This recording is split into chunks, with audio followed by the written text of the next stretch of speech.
The Braxton family just hit another breaking point, and this time, it wasn't about sibling rivalry or old resentment. It was about trust. Fans are in shock after a heated blow-up involving Evelyn Braxton and Towanda Braxton ignited online, with accusations flying that something behind the scenes of Braxton family values was not what it appeared to be. And when Evelyn finally snapped, people realized this wasn't just reality TV drama, it was personal. No police reports, no court filings, no official charges. But that didn't stop the internet from erupting. Viewers began accusing Towanda of misleading the family and the audience about money, contracts, and storylines connected to the show. Screenshots spread, old clips resurfaced, and suddenly, Evelyn's frustration, once dismissed as overprotective, looked like a woman who believed her family had been played. According to fans, Evelyn didn't just go off. She allegedly felt betrayed not only as a mother, but as the backbone of a family that built its brand on honesty, unity, and struggle. And once those accusations hit social media, the Braxton name started trending for all the wrong reasons. Was Towanda misrepresenting deals? Were storylines exaggerated or manipulated? Or did reality TV once again blur the line between entertainment and truth? Evelyn's reaction set off a firestorm that divided fans, reopened old wounds, and raised a question that reality TV never wants viewers asking. When the cameras are rolling, who's really telling the truth? The explosion didn't happen in front of cameras, it happened in the aftermath. When fans started asking questions the show never answered. What began as murmurs about inconsistencies behind Braxton family values quickly escalated into a full-blown family firestorm. And when Evelyn Braxton finally snapped, the internet realized this wasn't scripted drama. This was a mother who believed something fundamental had gone wrong. Viewers first noticed it in the details. Storylines that didn't quite add up. Conversations that felt rehearsed one episode and raw the next. Confessionals that contradicted earlier scenes. Fans started pulling clips, comparing timelines, and posting side-by-side screenshots with captions that read, "Less like gossip and more like audits." No one accused anyone of crimes, but plenty of people accused someone of misrepresentation. Towanda Braxton's name landed at the center of those accusations, not because of a single moment, but because of patterns viewers claimed they saw over time. The internet began whispering that certain narratives may have been shaped to look one way on camera while playing out very differently behind the scenes. The word fans kept using wasn't illegal, it was misleading. And in reality TV, that distinction matters, but it still cuts deep. That's when Evelyn Braxton's reaction changed the temperature. According to multiple fan accounts and people close to production, Evelyn wasn't reacting to online noise alone. She was reacting to what she believed were half-truths being presented as family reality. Her frustration wasn't loud at first. It simmered. It showed up in tense body language, clipped comments, and a refusal to gloss over uncomfortable questions. Viewers who had long dismissed Evelyn as controlling suddenly saw something else. A matriarch who felt her family's legacy was being tampered with. Old episodes resurfaced where Evelyn warned about telling the truth all the way and not playing games with family business. At the time, those lines felt generic. Now, fans replayed them like foreshadowing. Comment sections filled with theories about contracts, editing decisions, and who really controlled certain narratives. Again, no proof was offered, but the consistency of concern gave the conversation traction. Towanda's silence during this early phase poured gasoline on the fire. Supporters argued she didn't owe the internet an explanation. Critics said the lack of response felt dismissive given the questions being raised. The same silence produced opposite interpretations, and that ambiguity kept the story alive. In reality TV culture, when viewers feel shut out, they dig harder. What pushed this from speculation to confrontation was Evelyn's alleged outburst, described by insiders not as screaming, but as a line finally being drawn. The word most often used wasn't rage. It was fed up. Fans claim Evelyn confronted Towanda about how certain situations were framed on the show, about what was said on camera versus what was agreed upon off camera, and about whether the family was being portrayed honestly. No recordings surfaced, no transcripts leaked. No official statements confirmed specifics. But the reaction afterward told its own story. Suddenly, the family dynamic on screen felt different. Conversations were colder. Smiles didn't linger. Long-standing tensions that once felt playful now felt brittle. Fans noticed that Evelyn's patience, once stretched thin, appeared gone. When she spoke, it was with the finality of someone protecting something bigger than a storyline. Social media took sides immediately. One camp argued that reality TV is inherently produced, and that blaming one person for narrative shaping ignores how the industry works. Another camp insisted that intent matters, that even within production constraints, there's a difference between cooperating with a storyline and steering it. The debate wasn't about legality, it was about ethics. Towanda's supporters pointed to years of her carrying emotional weight on the show, saying she had been unfairly targeted before. They argued this was another example of viewers projecting suspicion onto a woman who had already been scapegoated. Evelyn's supporters countered that a mother's instinct doesn't come from nowhere, that you don't explode unless something has been building for a long time. What made this phase especially volatile was how quickly fans reframed past conflicts. Arguments once chalked up to sibling rivalry were reinterpreted as signs of deeper disagreement about money, control, and truth. Confessionals were scrutinized for omissions. Even lighthearted moments were questioned. The show's entire history felt like it was being relitigated through a new lens.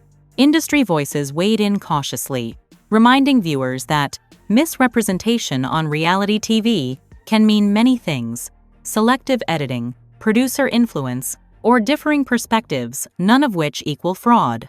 But that nuance struggled to survive in a space hungry for villains and heroes. The internet doesn't reward gray areas. Behind the scenes, people familiar with long-running reality franchises say this is the danger zone. When families start disagreeing not just about personal issues, but about how those issues are told. Once narrative trust breaks, everything feels compromised. And for a matriarch like Evelyn, that breach hits at identity not just as a mother, but as the guardian of the family brand. By the end of this phase, one thing was clear. This wasn't about a single accusation. It was about a fracture in confidence. A sense that the story being sold to the audience might not match the story being lived by the family. And when that gap opens, confrontation becomes inevitable. No crimes were alleged. No evidence was produced. No conclusions were reached. But the emotional lines were drawn.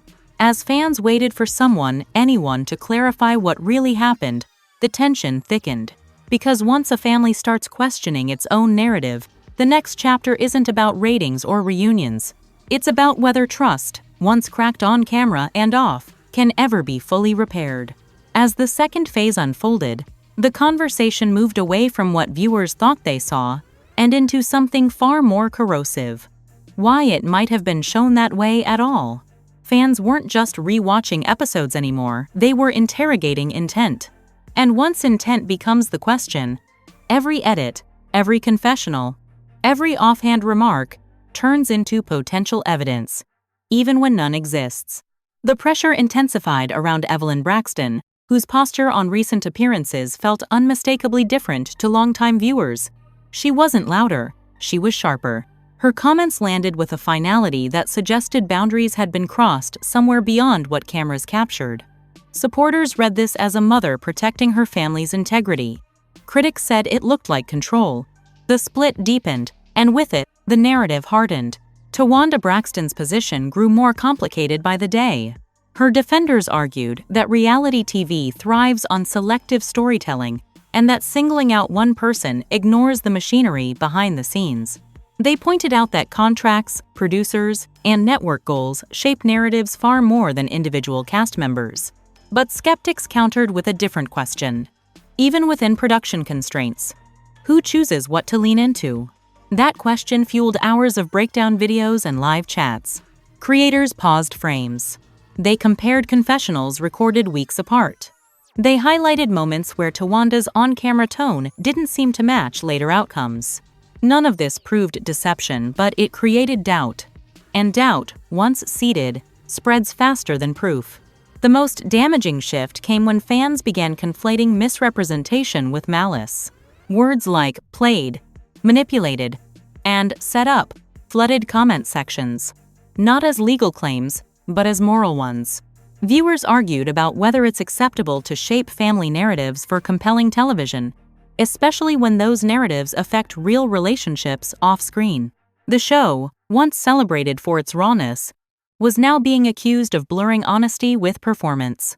Evelyn's alleged confrontation with Towanda, still unverified in detail, took on mythic proportions in this phase. People spoke as if they knew exactly what was said, even though no audio or transcript existed. The confrontation became a symbol more than an event, a mother calling out what she believed was a betrayal of trust.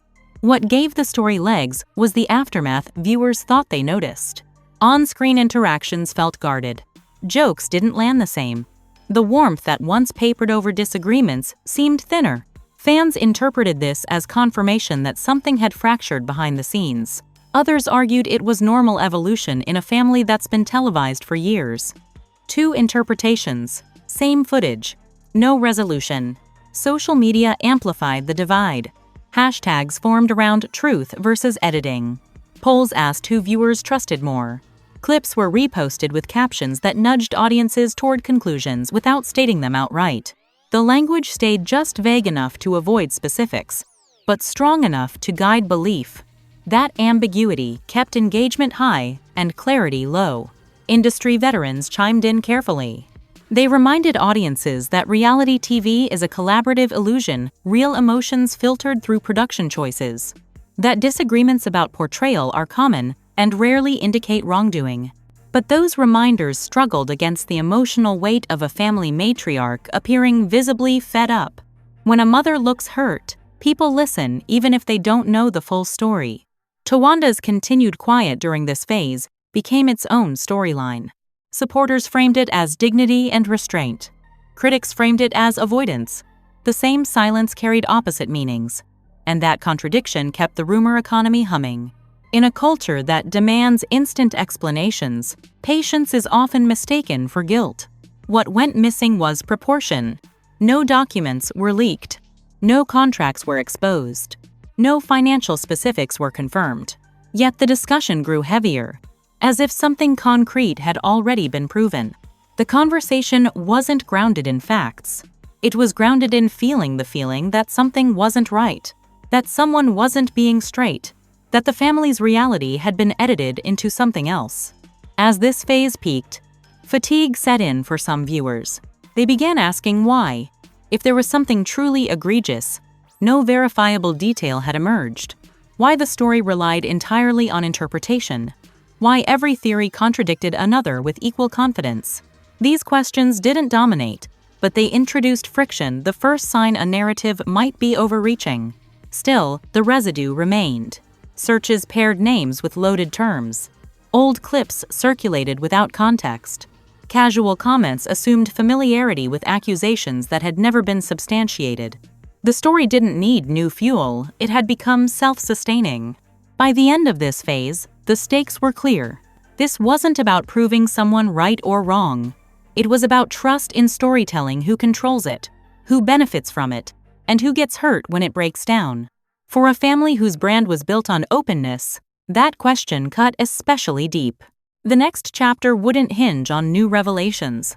It would hinge on whether anyone could step in and reframe the conversation away from accusation and toward accountability for how narratives are constructed, sold, and consumed. Because once audiences stop trusting the story, they don't just question the show, they question the family. As the third phase settled in, the conversation reached its most uncomfortable point: normalization. The accusations, never proven and never clearly defined, stopped being treated like questions and started being referenced as background context.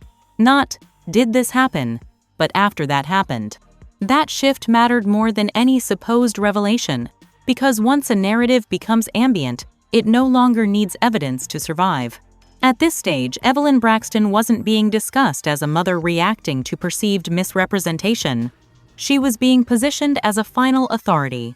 Viewers read her frustration as confirmation that something was wrong behind the scenes, even though frustration alone can't validate a claim. Her demeanor, firm, weary, protective, became a stand-in for proof. The internet has a habit of elevating emotion to evidence, when it aligns with a story people already want to believe. Towanda Braxton, meanwhile, became less a person and more a proxy for the entire debate about reality TV ethics. Supporters argued she was being scapegoated for a system that rewards selective storytelling. Critics insisted that participation still carries responsibility, that agreeing to a narrative is different from shaping one. With no specifics to anchor the debate, both sides argued past each other, reinforcing their positions without resolving anything. The alleged confrontation between Evelyn and Towanda, still undefined, still unverified, grew symbolic. It was no longer about words exchanged. It was about who gets to define the family's truth. Fans spoke as if the confrontation represented a moral reckoning, a line drawn between authenticity and performance. That symbolism gave the story longevity, even as details remained absent. What quietly disappeared was proportionality. No contracts were produced. No edits were compared with production notes. No financial arrangements were disclosed. Yet the weight of the discourse suggested a smoking gun existed somewhere, just out of reach. This is how implication hardens. The absence of proof becomes a mystery rather than a refutation. As attention drifted, the residue remained. Search results paired names with loaded phrases. Clips circulated without context. Casual comments assumed familiarity with accusations that had never been substantiated. Even skeptics had to navigate the story's presence, proof that normalization doesn't require belief to persist. Industry observers pointed to a broader pattern. Long-running reality shows train audiences to expect arcs and payoffs. When those payoffs don't arrive, viewers fill the gap with theories. Families, especially, are expected to resolve conflicts on camera. When they don't, speculation becomes the substitute for closure. This phase also exposed a quieter harm: empathy erosion. Instead of asking how years of filming might strain trust, many viewers treated the family like a puzzle to be solved. The human cost, the difficulty of maintaining relationships while negotiating public narratives, fell away. Certainty felt better than compassion. A smaller set of voices tried to reframe the moment. They reminded others that misrepresentation in reality TV can mean many things: editing choices, producer prompts, conflicting perspectives, none of which equal criminality or intent to deceive. They urged caution with language. Those reminders didn't trend, but they mattered. They marked the beginning of a pullback from absolutism. And then, quietly, the conversation slowed. Not because it was resolved, but because it ran out of novelty. No statements arrived to close the loop. No revelations emerged to justify the intensity. The story didn't end. It settled. Settled into assumptions, into side comments, into the way future scenes would be watched with suspicion. The lasting impact wasn't a verdict on anyone's actions. It was a fracture in trust. Trust in how stories are told, in how families are portrayed, and in how audiences interpret what they see. Once that trust cracks, every future moment gets filtered through doubt. This chapter doesn't conclude with proof or apology. It concludes with a mirror showing how quickly audiences can move from curiosity to conviction, how easily emotion substitutes for evidence, and how reputations can be reshaped by questions that never slow down long enough to be answered. The unresolved question lingers. In a genre built on reality, who is responsible when the line between story and life blurs: the producers, the participants, or the viewers who demand certainty where none is available? Until that question is faced honestly, the cycle will repeat. Different names, same dynamics, same damage, and the quiet truth remains. A story doesn't have to be proven to change how people see you. It only has to be believed. Before you click away, pause, because this wasn't just another round of reality TV mess. What you just watched is how assumptions turn into accepted truth when emotion outruns facts. No documents, no confirmations, no clear proof. Yet reputations were questioned, motives were assigned, and sides were chosen anyway. If you believe there's a difference between holding people accountable and turning speculation into judgment, hit that like button right now. That single click tells the algorithm that nuance, fairness, and context still matter even in a culture that rewards outrage. Drop a comment and really weigh in. Do you think reality TV has trained audiences to expect drama at any cost, even when it hurts real families? Or should viewers take responsibility for how far speculation goes? This comment section isn't just noise, it's where the tone of the conversation gets set. And subscribe seriously. Stories like this don't end when the timeline moves on. They linger, they resurface, and they evolve. If clarity ever comes, if perspectives shift, or if the narrative finally gets reframed, you don't want to hear it secondhand through clipped takes and misinformation. Stay locked in. Stay critical. And remember, not every storyline is a scandal. Not every silence is guilt. And not every rumor deserves belief. Sometimes, the most responsible thing we can do is slow down and refuse to let speculation rewrite real lives.